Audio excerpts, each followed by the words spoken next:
Have you ever walked into a room full of people and noticed one person sitting quietly in the corner, not talking, not performing, not trying to impress anyone, just watching? My name is Arslan, and welcome to Think Deeper. Today, I want to tell you a story about that person, because that quiet person in the corner, they might be the most powerful one in the entire room. Meet Marcus, a regular guy.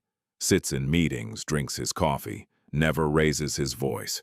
Most people in his office barely noticed him, and that was exactly his advantage. One day his company had a big meeting, 12 people around a table, 11 of them talking over each other. Marcus sat at the far end, hands around his mug, eyes steady, saying nothing. But missing absolutely nothing, a guy named David stood up, straightened his tie, and spoke for 7 minutes straight about a bold new direction. And while everyone was either nodding or pretending to listen, Marcus was doing something completely different. He watched Sarah glance at the ceiling, the look of someone who stopped believing a long time ago. He watched James tap his pen 3 times and suddenly stop, a man swallowing something he wanted to say.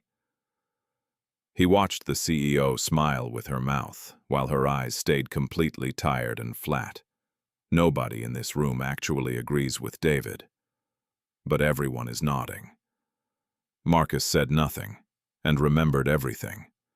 So what was he seeing? Not words, not presentations. He was reading the things people were trying their hardest to hide. The micro-expressions, the hesitations, the tension underneath the politeness. While everyone else was performing, Marcus was collecting information. A few weeks later, his company needed someone for a tough negotiation. Everyone suggested David, loud, confident, a closer. But the CEO said, "Send Marcus." The other side showed up with 3 people, a lawyer, a finance director, a VP. Marcus walked in alone. For 4 hours, he barely said a word. He asked just 3 questions, simple, patient, surgical. And then he listened. Not just to what they said, but to the pause before the number that really mattered, the eyes that flickered toward the door when the deadline came up. These people need this deal far more than they're showing. When Marcus finally spoke, quietly, calmly, without any performance, the entire room shifted. The deal closed in 20 minutes. On the drive back, his CEO messaged him. "How did you know?" He smiled and typed back, "I listened to what they didn't say." Yes, silence won that negotiation, because the person revealing the least while learning the most always holds the real power. Quiet people almost always know more about others than others will ever know about them. And that imbalance, that is incredibly powerful. But now I have to ask you something important.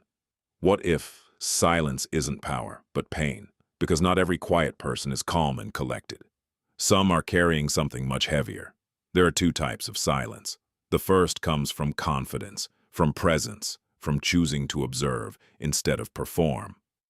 The second comes from pain, from things swallowed for too long, from resentment with nowhere to go. Both look exactly the same from the outside, but only one gives you power. The other slowly destroys you from the inside.